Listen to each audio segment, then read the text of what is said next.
Takže ahojte, vítam vás Investor bez kravaty a v tomto videu si ukážeme, ako sa darí nášmu portfóliu a ukážem vám, že ako sa mi podarilo začať prekonávať S&P 500 index a Nasdaq.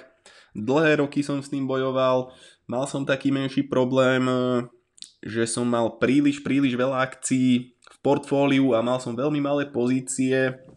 Mal som tam naozaj veľa slabých firiem, ktoré ten rast dlhodobý nemali taký, aký by mali mať, aký si predstavujem a pomaly ale isto, hej, investujem od roku 2022,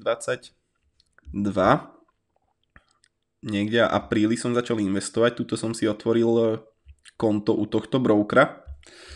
Vidíme, že dlhodobo sme tu S&P 500 porazili, ale nevždy to tak bolo a mal som naozaj také obdobia hlavne túto 2023 a 2024, kde ten trh ma proste porážal a aj keď na tomto grafe to tak možno nevypadá, lebo som začal investovať dobrú chvíľu, hej, keď tuto bol ten veľký prepad v roku 2022, ale naozaj tá performance bola veľmi slabá oproti tomu trhu a nikdy som ten trh neporážal.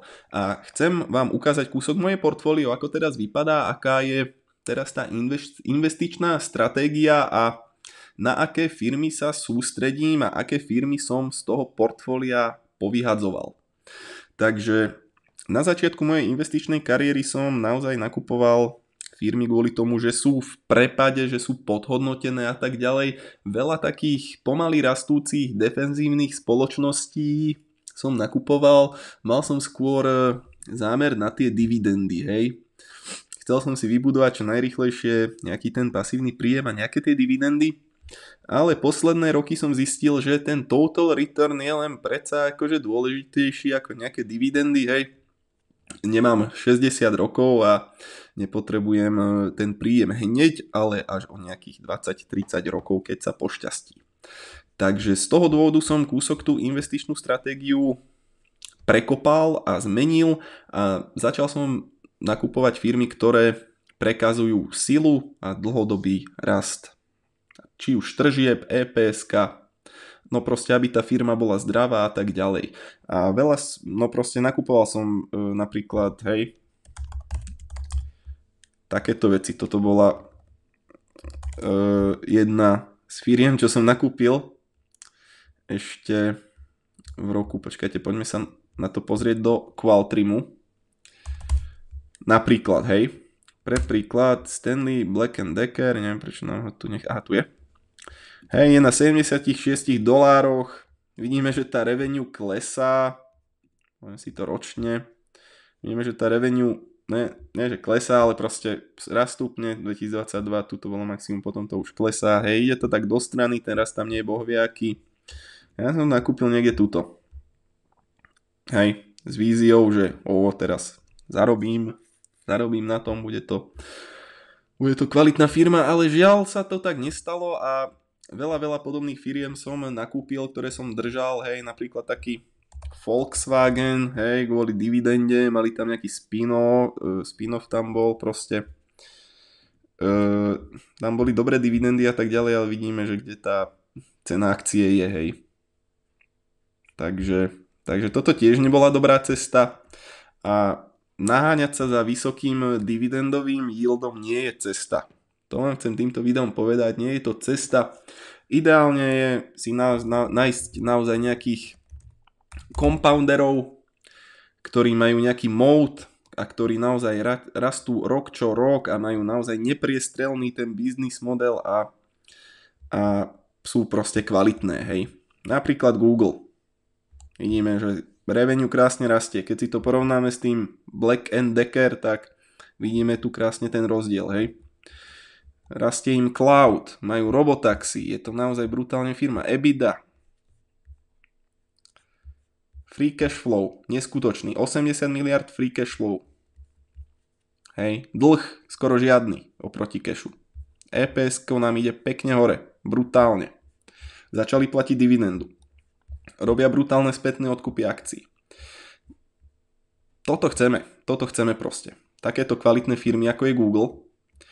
A žiaľ, nemôžeme držať iba Google, ale aspoň ja by som nechcel držať jednu akciu. Mám tam síce 15%, už možno aj viacej ako vyrastla môjho portfólia v Google, ale chcem naozaj nakupovať veľmi, veľmi kvalitné firmy, ktoré budú dlhodobo rásť. A to je naša investičná stratégia.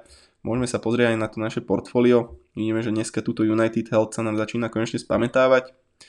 Poďme to asi podľa market value. Vidíme, že najväčšia pozícia Google, priemerná cena $146, máme tu 34 kusov, total return je 62%, nejakých $3000, takže úplná paráda a veľmi, veľmi kvalitná firma, s ktorou som spokojný. Ďalej tu máme ASML, druhá najväčšia pozícia.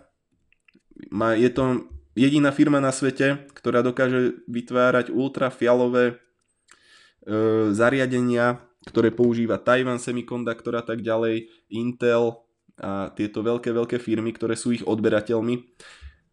Je nezbytná na to, aby sa vytvárali nové čipy. A ďalšie čipy bude potrebovať proste stále ich bude potrebovať, keďže svet speje tam, kde speje, hej, AI a tak ďalej, umelá inteligencia, roboti, takže ASML je naozaj nezbytná spoločnosť. Síce tam prichádza nejaká konkurencia z Číny, ale čo som čítal a študoval si to, tak ASML je proste nejakých 15-20 rokov, to som možno trepol, ale sú naozaj milovými krokmi oproti svojej konkurencii. Takže to je dôvod, prečo je to druhá najväčšia pozícia. Realty Income, to je proste firma, ktorú mám na taký dividendový príjem, má nejakých 5,5% ročne je tam dividend yield. Tieto dividendy dostávam každý mesiac ich reinvestujem, nejaké 3 akcie ročne mám z toho iba, že tie dividendy reinvestujem. Čiže tam je tá téza takáto, neočakávam tam nejaký extra rýchly rast, 10% ročne kľudne, nech to poráža trh, čo z dlhodobého hľadiska porážalo a myslím si, že najbližšie roky budú pre REITy celkom fajn. Ďalej tu máme Salesforce, takisto ďalšia veľká pozícia, môžeme sa na neho pozrieť. Čiže vidíme, že tuto tiež tie fundamenty krásne rastú, cena je teraz dole. Vidíme, že z každého hľadiska EBITDA, free cash flow, niečo neskutočné. EPS-ko tamto nie je najkrajšie, ale už to ide dobrým smerom. Valuácia takisto najlacnejšia za posledných pár rokov. Ďalšia firma, ktorú som prikúpal do portfólia, Chipotle. Brutálne kvalitný americký fast food, taký zdravší kúsok, ktorý má najnižšiu valuáciu momentálne, čo sa týka price to earnings a tak ďalej. A posledných 10 rokov, od roku 2015 nebola taká lacná. Dokonca počas covidu sa predala na nejakých 140 PE. Teraz sme na nejakých 34 PE, forward PE 30. Takže úplne super, vidíme, že tie fundamenty rastú, revenue rastie, totálne lokácie, nie je to franchise, oni tie reštaurácie reálne vlastnia. Vysoké marže, 25%, dobrý return on capital, nejakých 25% takisto. Čiže presne toto potrebujeme, kvalitu. A oni nejakých 7,000 pobočiek chcú mať, hej, teraz sú na nejakých 3,8 tisícoch a chcú tam mať 7. Expandujú do Európy a tak ďalej, Blízkeho východu, Ázie a naozaj je to krása. Free cash flow, takisto. EPS-ko. Žiadny dlh. Ďalšia dôležitá vec. Odkupujú akcie. No proste, za mňa paráda. Presne takéto kvalitné firmy, ktoré sú z nejakého dôvodu lacné momentálne, chcem do toho portfólia pridávať a vidíme, že Zatiaľ nám to funguje. A toto je proste moja investičná stratégia momentálne. Nesústredím sa na zbytočne vysoké yieldy, vysoké dividendy yieldy. Snažím sa, aby tá firma bola zdravá, aby nemala príliš veľa dlhu, aby tam mali nejakú konkurenčnú výhodu, aby to bola naozaj kvalitná akcia a podľa tohto sa rozhodujem. Nerozhodujem sa podľa yieldu, podľa toho, že má nízke PE. Väčšinou, keď má firma nízke PE, tam je nejaký dôvod, že má nízke PE a tak ďalej. Ale toto sú veci, ktoré som sa pomaly, ale isto za tie roky investovania a študovania si tejto témy naučil. A väčšinou môže ti to povedať niekto miliónkrát, ale proste dokým to nezažiješ na vlastnej koži, tak tak sa to podľa mňa nenaučíš. Niekto, hej, ale ja taký nie som. Ja som sa to musel naučiť podľa seba a týmto spôsobom kúsok nasmerovať tú moju investičnú stratégiu. Čiže je to určite proces a keď začínate v portfóliu budovať, tak nebude to podľa mňa, nespadne vám to hneď z neba do rúk, hej. Treba sa o tom vzdelávať a tak ďalej, ale to, čo som vám chcel povedať, že konečne sme na tom tak, že naozaj skoro 5% porážame S&P year to date, to je za mňa brutálny úspech. Takisto porážame Nasdaq, náš return je 15,27, Nasdaq má 13,4, takže darí sa mi to prekonávať a dúfam, že som vám aspoň kúsok vysvetlil ten dôvod, že prečo sa nám to takto darí. Ešte vám ukážem tuto ďalšie pozície, ktoré máme. Veľmi parádna firma Newbank, ktorá teraz vystrelila.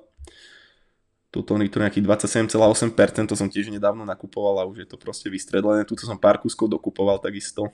A dúfam iba, že tam budú ešte nejaké príležitosti na ďalšie nákupy. Uvidíme. Ale chcel by som určite dokupovať ešte. Ďalej Applied Materials a tak ďalej, Lam Research, Home Depot, Coca-Cola, proste naozaj kvalitné firmy, ktoré držím. Lockheed Martin, Starbucks, Bank of America, Snowflake, Texas Instrument, ten je v poslednej dobe dosť volatilný, tam to skáče hore-dole. Raytheon, to sme napríklad tiež veľmi kvalitná firma, síce menšia pozícia, ale skoro 100% return, nakupoval som to nejakých $76, čiže úplná paráda. Kde sme skončili? Chipotle, najnovší prídavok do portfólia, hej. A ste nevideli, robil som minulé video, kde som to Chipotle kúsok bližšie rozobral. Určite sa na to pozrite, a ste to ešte nevideli. A tak, no toto sú už väčšinou menšie pozície, ale všetky tieto firmy sa mi páčia a chcel by som ich držať dlhodobo, niekedy ich možno aj prikúpiť a zväčšiť pozície. Aj minulé som proste pozeral to moje portfólio, koho by som mohol vyhodiť. Vyhodil som tam Canadian National Railway a Occidental Petroleum, tam som nakúpil to Chipotle. Ale keď som sa proste na to portfólio tak pozeral, že kurva, to sú všetko dobré firmy, ktoré chcem držať. Dospel som konečne do toho bodu, že žiadna firma v mojom portfóliu nie je taká, že že kurva, na čo to držím. Nie. Všetky chcem držať a takto chcem, aby to pokračovalo. Ešte možno do budúcnosti to portfólio nejako zredukujem a tie mená možno, čo sú mi najmenej sa mi páčia, najmenej tam vidím nejaký ten rast najmenší do budúcnosti, hej, kúsok komplikovane to vysvetľujem, ale chápete, čo chcem povedať, tak ich možno vyhádžem, ale to by sa musela naozaj, že vyskytnúť naozaj veľmi, veľmi zaujímavá príležitosť a pokúkujem tuto po Amazone, dúfam, že až by klesol Amazon na 200%, či $200, $200, alebo pod 200, tak by som hneď predal napríklad Pepsi, hej, a kúpil by som Amazon. Ako Pepsi mám rád a tak ďalej, ale keby je Amazon za takú cenu, alebo príklad bol Amazon, hej, nejaká naozaj brutál kvalitná firma za veľmi dobrú cenu, kde ten zisk vidím väčší, tak by som bez myhnutia oka, hej, predal napríklad Pepsi. A čo som chcel, ďalšia firma, ktorá sa mi veľmi, veľmi páči, je Brookfield. Ono to má veľmi, veľmi zložitý biznis model, hej, ale majú nejakých 15 až 20% ročne, má tam byť rast EPS-ka na najbližších 5 rokov. Takže toto, až by Brookfield vyklesal pod $60, tak by som veľmi, veľmi rád nakúpil. Neviem, či sa to stane. Ale keď bude nejaký market crash a bude sa to blížiť naozaj k tomu 52 week lows, tak by som rád tento Brookfield prikúpil. Toto je môj taký ďalší cieľ. Chipotle, Brookfield a tak, no, proste naozaj vyberajte si do portfólia veľmi kvalitné akcie, 5-krát si to premyslíte, čo nakúpite. Nekupujte preto, že niekto to povedal, alebo že sa vám to páči, alebo že mám Nike, tak si kúpim. Hej, mám Nike na nohách, tak si kúpim Nike. Nemusí to byť furt dobrá investícia. Hej. Toto si zapamätajte a dúfam, že vám toto video niečo dalo. A Ja vám veľmi pekne ďakujem za pozornosť. Napíšte si svoj názor, čo k tomuto celému, čo som povedal. Či s ním súhlasíte, či nie. Ako máte vy investičnú stratégiu a dúfam, že sa vidíme pri ďalších videách. Ďakujem za pozornosť. Ahojte.